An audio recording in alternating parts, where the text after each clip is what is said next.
What's up, guys? This is Sunny with Bottom Split, and I'm here with just a quick hardware review. And I'm gonna kind of try to, touch two birds with one stone, or whatever euphemism you want to use.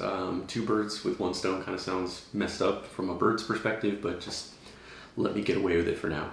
Anyway, over the weekend, I was browsing Microcenter because my nephew is due for a PC upgrade, and I promised him that if he kept his grades up, that I'll help him upgrade his computer. And while I was looking at the Microcenter website, I noticed what I thought was like a price anomaly maybe, or it was just a really crazy deal.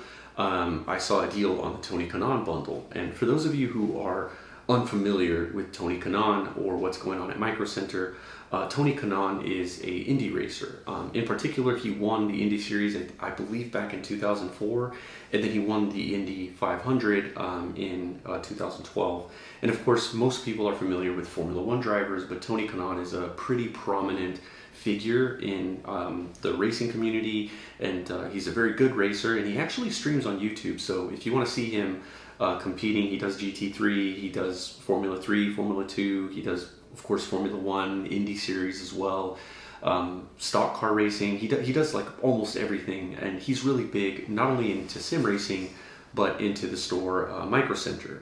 Before this Tony Kanaan bundle with Asetek, he actually released various other product lines with Microcenter. He has a sim racing cockpit, which is actually pretty nice, and it's a very good alternative to SimLab if you want something that's a little bit more affordable but just as sturdy. And he's a pretty nice guy. He's very open to talking to people on his channel. But one of the things that he worked out is when Asetek was finally making the move into sim racing, he partnered with them, and they made a private label Microcenter exclusive, which is the Tony Kanaan Asetek bundle.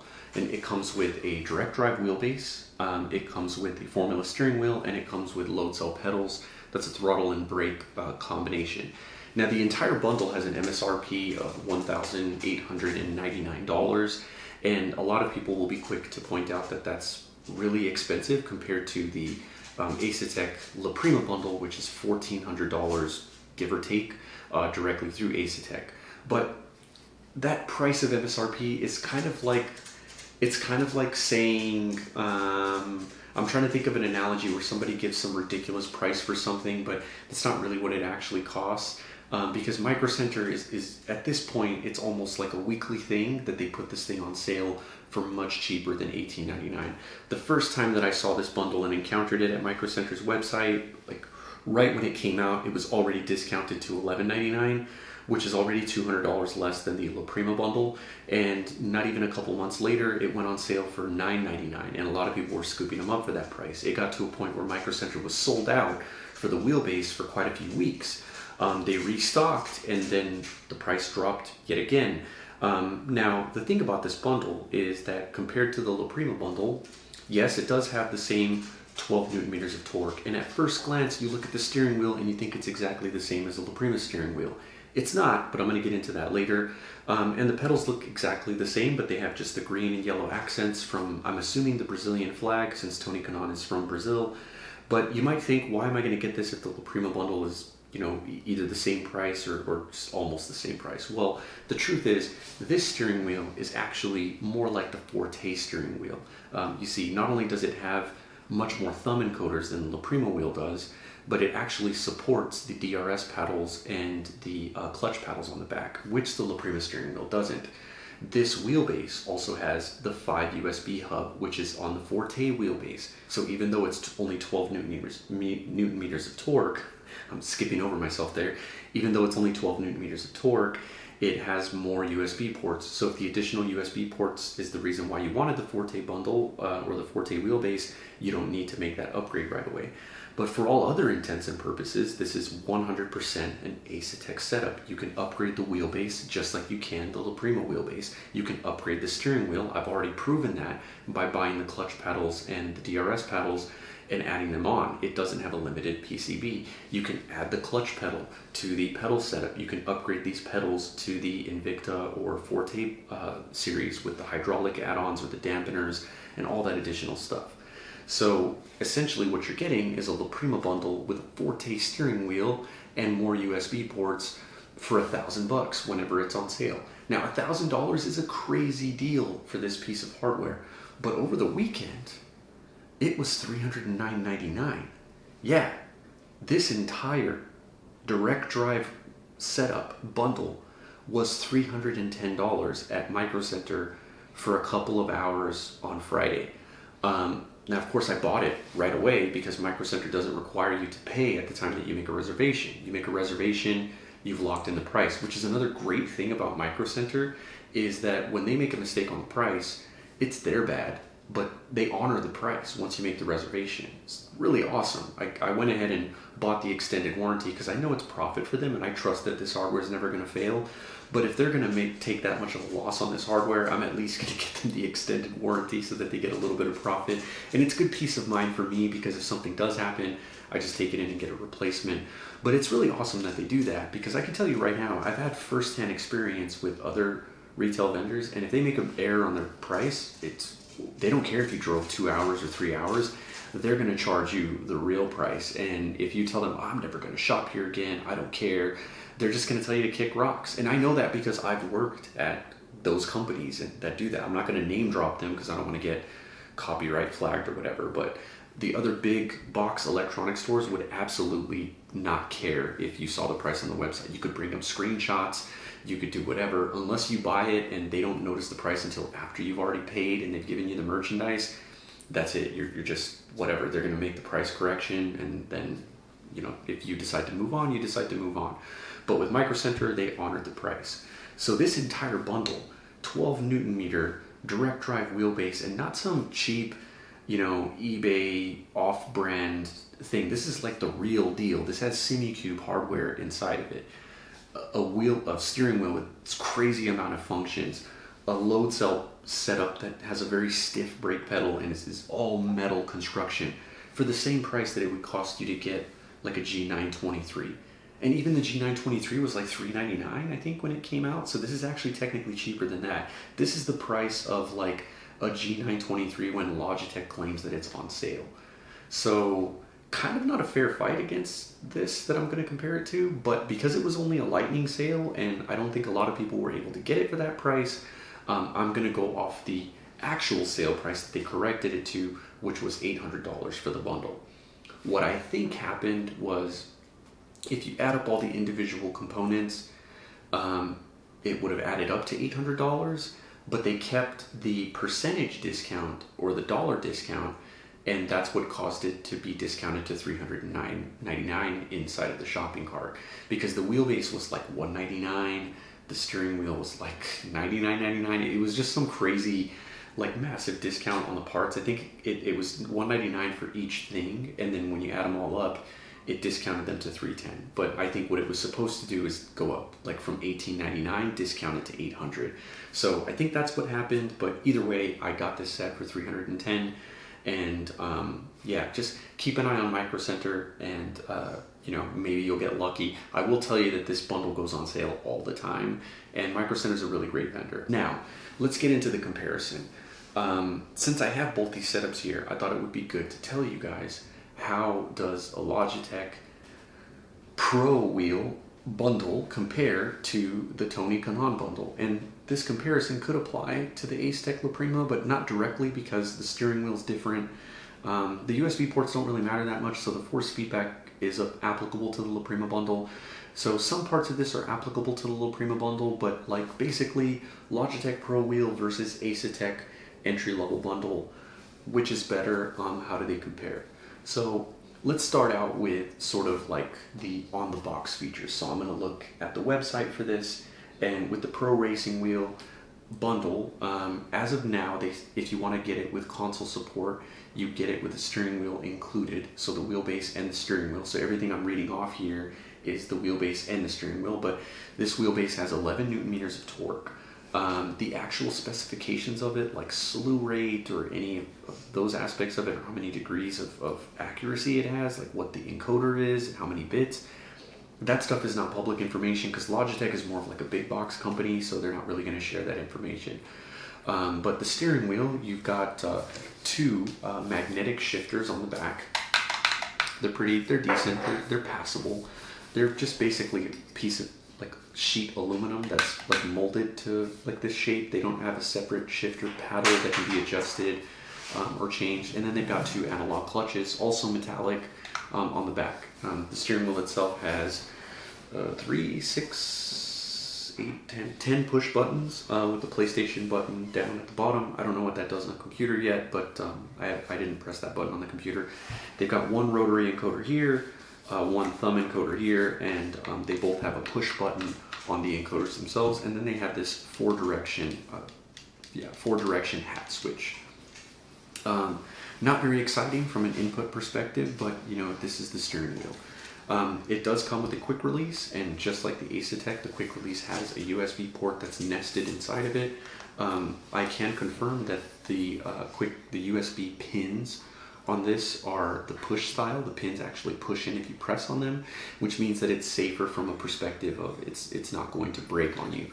The quick release itself is pretty awesome, to be honest. It holds itself open, and then as you put the wheel on, it just sort of snaps in once you click it, and then there you go, it's installed. And when you want to pull it off, you just pull that circular cylinder back and it just pops right off. The quick release isn't very exciting right now because as of now Logitech hasn't released any steering wheels for it, so I guess you could just use it to take the steering wheel off whenever you're done racing, but I'm sure Logitech will release a steering wheel at some point in the future. Get into that a little bit later.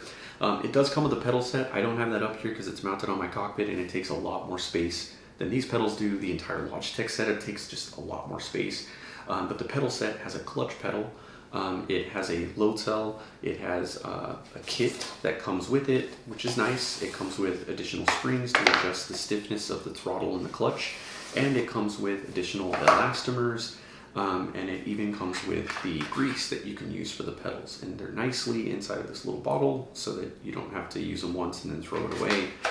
They even come with the Allen key that you can use to adjust the horizontal position of the pedals, so you can move them like left and right. You can't adjust their angle, that's for your cockpit, but the pedal construction is pretty decent. It's not on par with like Heusinkveld, but they're pretty good quality pedals. They feel decent, they're good. I get a lot of good feedback and I can brake and stop just fine with them. Now on the Asetek side, this is a 12 Newton meter wheelbase. It is built with patented SimiCube technology, so Asetek was able to get the license from SimiCube to use their direct drive technology for underneath the hood. For all intents and purposes, this is a SimiCube 2 Sport Lite. It has a lower slew rate than the Sport, but it does have 12 Newton meters of torque. It's very solid, it's very rigid, it's all metal construction, it's absolutely heavier than this guy. And it also has a quick release. The quick release isn't as, I want to say it's about the same in terms of speed, but it's a lot more useful in my opinion than the Logitech.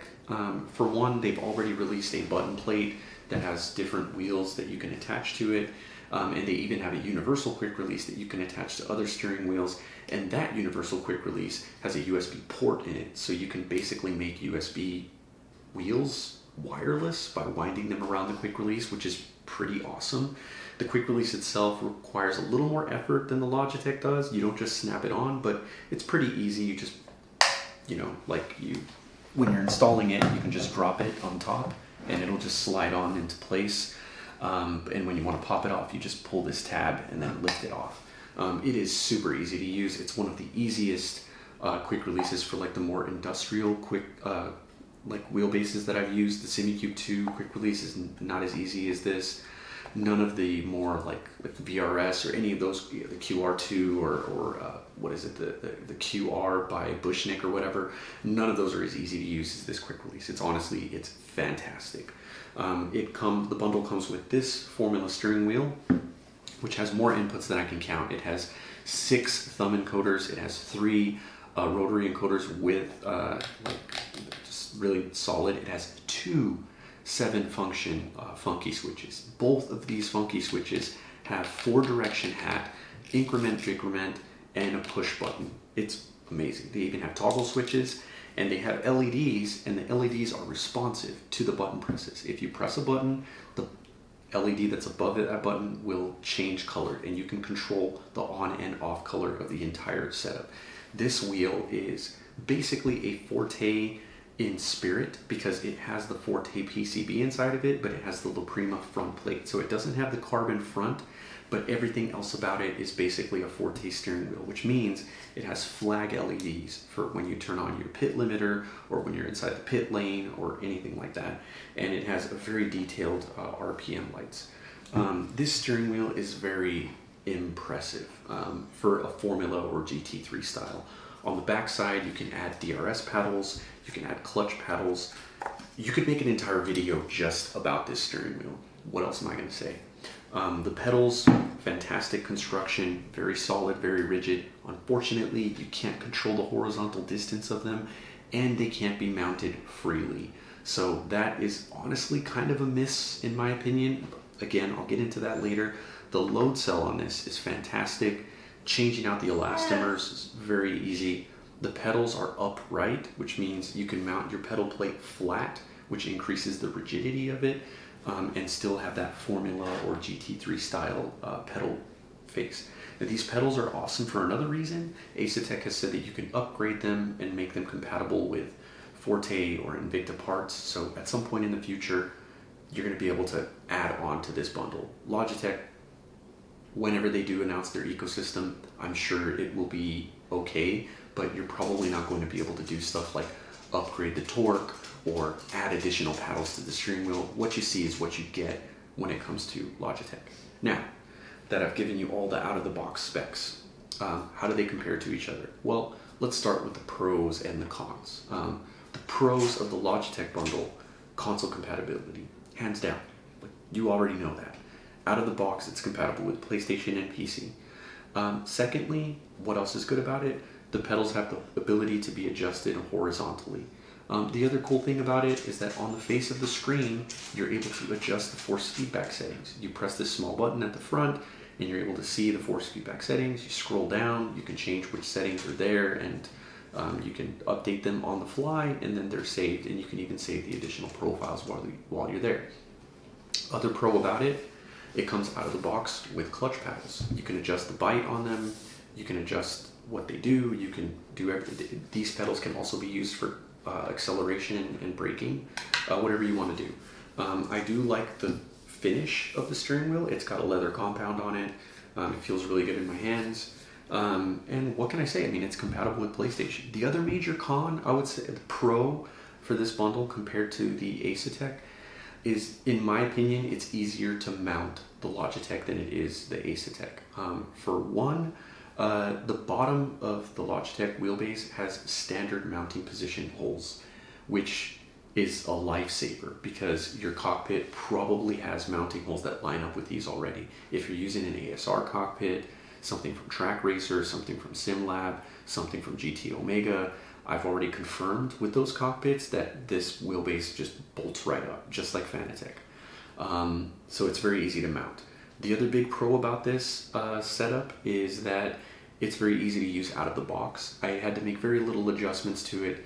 When I went into Gran Turismo 7, I was just able to just start going. It was very much easy to just get in and go. Compared to the Asetek, on the Asetek side, what I will say is that this is definitely a setup that's going to grow with you. Even though you have to add clutch paddles, the clutch paddles, when you get them, are just a much better construction quality. They're very easy to install. The click action is just better.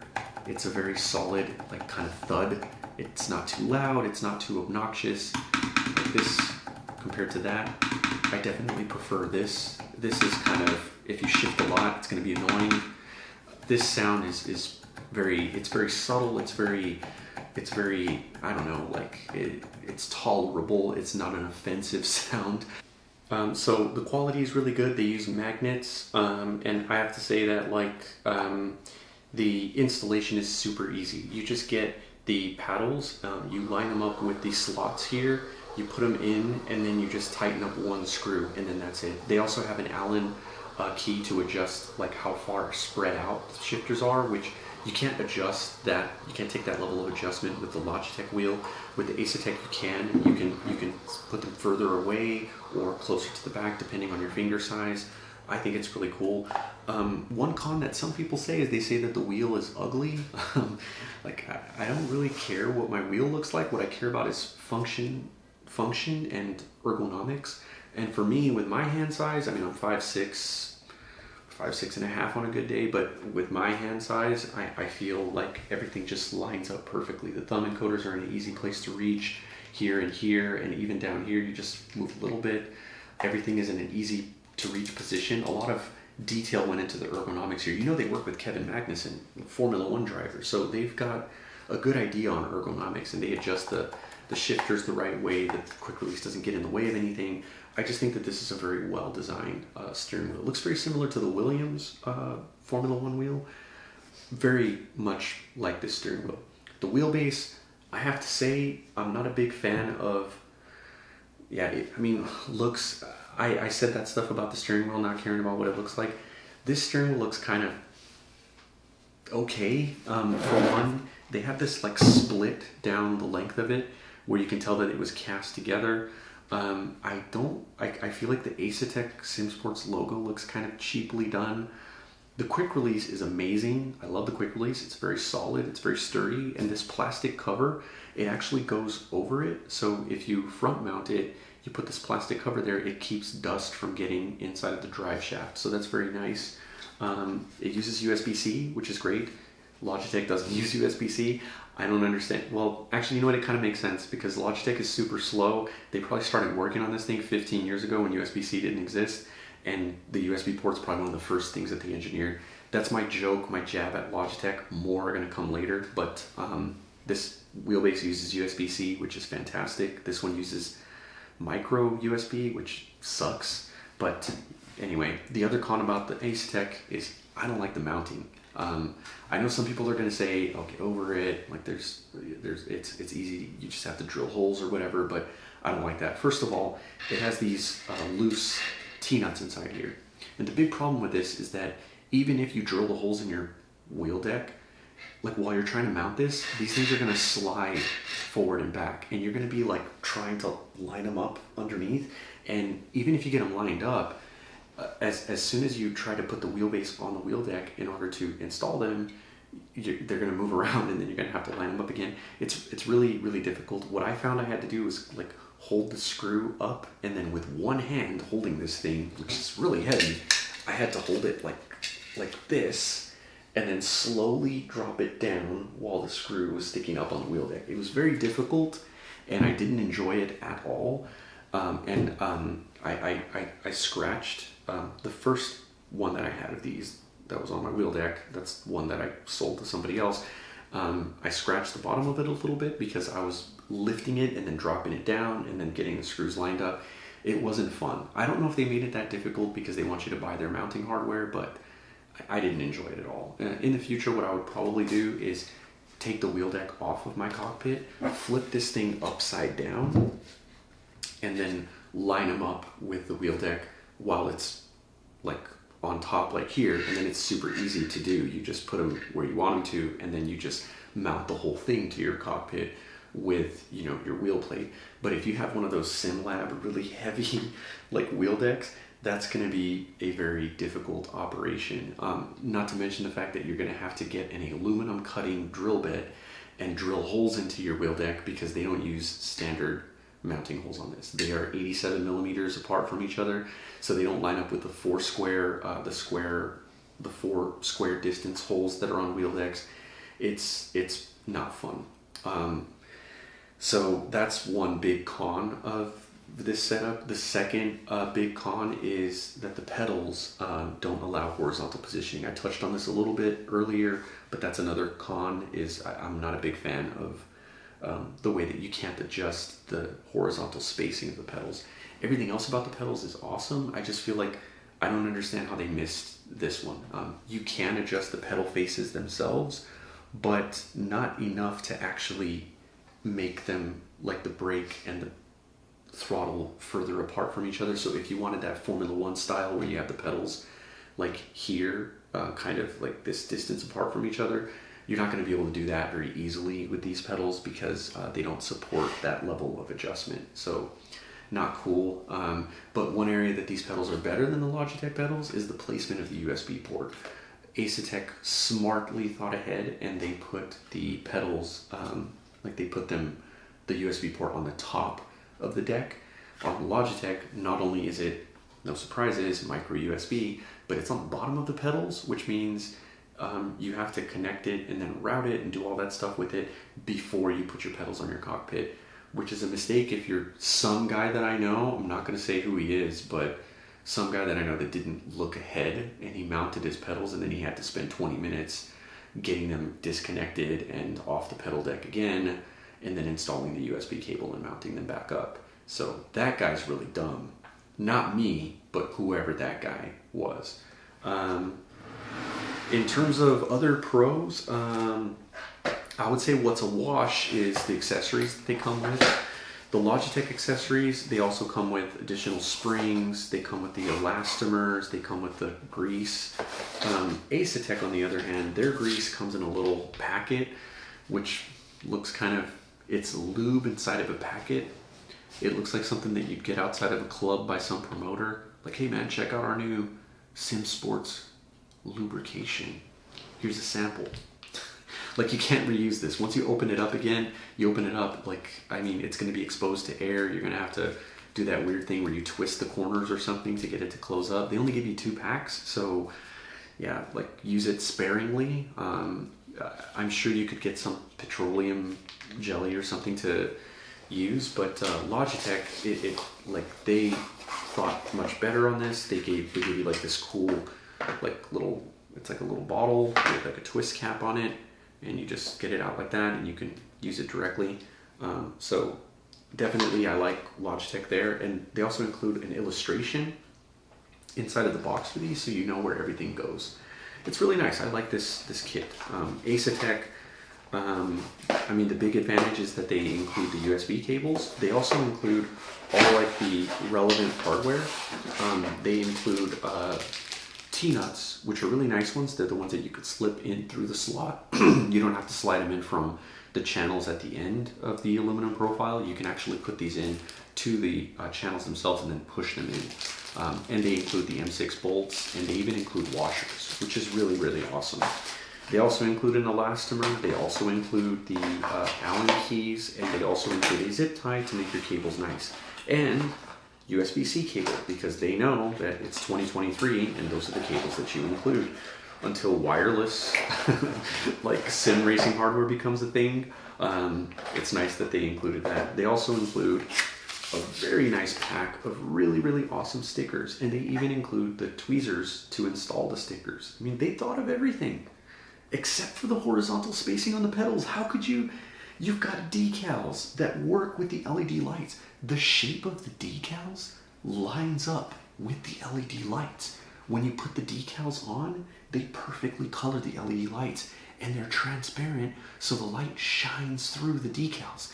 They went through that level of thinking when it comes to details. And they didn't think of horizontal spacing on the pedals. What is that? It doesn't make any sense. It's still awesome though. It's awesome. This aspect of it is awesome. They also included both white and black for the decals, which is nice for the encoders. For the buttons themselves, they're all black, which makes sense. The lettering is transparent, but that's really cool. What else do they come with? It comes with an emergency stop button, which doubles as a power button, and the emergency stop button has slots on it, holes, so that you can mount it to your aluminum profile cockpit. So yeah, they thought of everything. They really did. The power supply for it is beefy. No surprises there. The power supply on both of them is beefy. Console support is where these things differ. So what I will say in conclusion is that both of these are solid. You're not going to be dissatisfied with either of them. What I will say is that if you're on PC, this is the setup to get, hands down. The only reason not to get this setup would be if you think you're going to use consoles in the future, or if you just want something better that's PC exclusive, like the CineCube, or I don't even think the VRS Direct Force Pro would be a direct, like something I'd recommend over it. The force feedback quality itself, I have to say, it's a little bit, it's a touch, like 2% less smooth or less detailed than the VRS Direct Force Pro. But keep in mind, this is the 12 Newton meter version. At the sale price, this thing is like a third of the price of the VRS Direct Force Pro, and that's even without the $300 sale. At the normal sale price of $800, this thing is like $300. And a VRS Direct Force Pro with all the hardware that you need to mount it and put a wheel on it is about $900. So this thing is a third of the price. So even though it's about 2 or 3% less smooth and less detailed than the VRS Direct Force Pro, I consider that a win just because of how cheap this thing is. And you can't upgrade the VRS Direct Force Pro. It is what it is. Asetek's CEO has said, or president, I don't know, the guy who runs the sim sports thing of Asetek. I don't know if he's their president. He's a guy in their videos who seems like he's in charge. And he says that you're going to be able to upgrade this thing and put Forte hardware in it, which will make it 18 millimeters, which I've heard is more detailed. It has more dynamic range, so it's going to have more details and stronger, punchier force feedback. And I think once you upgrade it to 18 newton meters, it's going to blow the VRS Direct Force Pro out of the water. And at that point, it's on par with the SimuCube, so it's just a much better value. So unless you're a purist and you want like the absolute best PC experience, which is like the SimuCube Ultimate, this setup, like 95% of the time, 98% of the time, you should go with it just because it's cheaper. And if you don't like the horizontal spacing of the pedals, sell them. You could probably get $100 to $150 for the pedals because you don't get them for the discount unless you buy them all together. So anybody who wants to buy them is going to have to buy them at the full price. So you could probably sell those for a decent chunk of change and use that money to buy pedals that can be mounted separately because you're on PC. You don't need the pedals to be the same. Logitech. Go with Logitech if you're going to be on console, yeah, that's pretty much the only reason. I can't think of another reason to use Logitech. I want to race on Gran Turismo 7, so that's why I'm going to use Logitech. But like, if I could get over my childhood nostalgia for driving cars in Gran Turismo with VR and, you know, on all the famous tracks that Gran Turismo has, if I could get past that nostalgia feeling, I would absolutely go with this setup. So my recommendation, 100%, is Asetek if you're on PC, Logitech if you're on console. However, console might not always be exclusive to Logitech. Asetek did say that console support is just a matter of getting chips in stock, which means that either the way that they phrased it, it's like they already know that this is compatible with consoles, which leads me to believe that they've already done the development on it. And when they're saying that it's a chip shortage issue, that's something that they wouldn't know unless they're already in talks with either Microsoft or Sony. Now, my theory is that this means PlayStation compatibility. I don't know why I think that, but I have a feeling it's PlayStation compatibility because if it were anything else, I don't know. I think Microsoft would already approve them to be attached to an Xbox. PlayStation, on the other hand, has been very picky and very strict about compatibility, so I think it means PlayStation compatibility. However, don't buy this setup if you're banking on the possibility of console support. Buy it because you think, in the future, if I get a chance, I'd like to try out some console racing games. That would be the acceptable reason to buy it. But as of right now, it's not compatible, but it will probably be in the future. But if you're on PC, absolutely, this is the way to go. And if you can get it for $300, even if you want to race on PC, I would say buy it anyway, because you could probably just have this set up there and use it for PC when you get a chance, because you're not going to get opportunities to get hardware like this for $300. I don't know if that's ever going to happen again. If it does, it would completely destroy the sim racing marketplace. They would even be killing the people who licensed the tech to them, because SimuCube couldn't survive if Asetek just offered this bundle for $300 all the time. People would buy plane tickets to go to Microcenter and buy this setup at a discount. That's how good of a deal it is. To those of you who don't have a Microcenter nearby, I'm really sorry. I can't really do anything about that. But Asetek, they seem pretty content that this is going to stay a Microcenter exclusive. This is something with Tony Kanaan. Check out his channel. Yeah, that's it. That's everything for me. For anybody who's going to ask, I'm sorry, but I've got a surprise plan for it. So I can't sell it for the price that I paid for it. I'm not going to sell it at all. I've got something else planned for this. It's not for sale, but you can be sure that it's going to end up in good hands. Good hands, get it? All right. Thank you guys for watching. Be sure to like and subscribe, and I will be coming back with a more detailed video for each of these hardware in the future.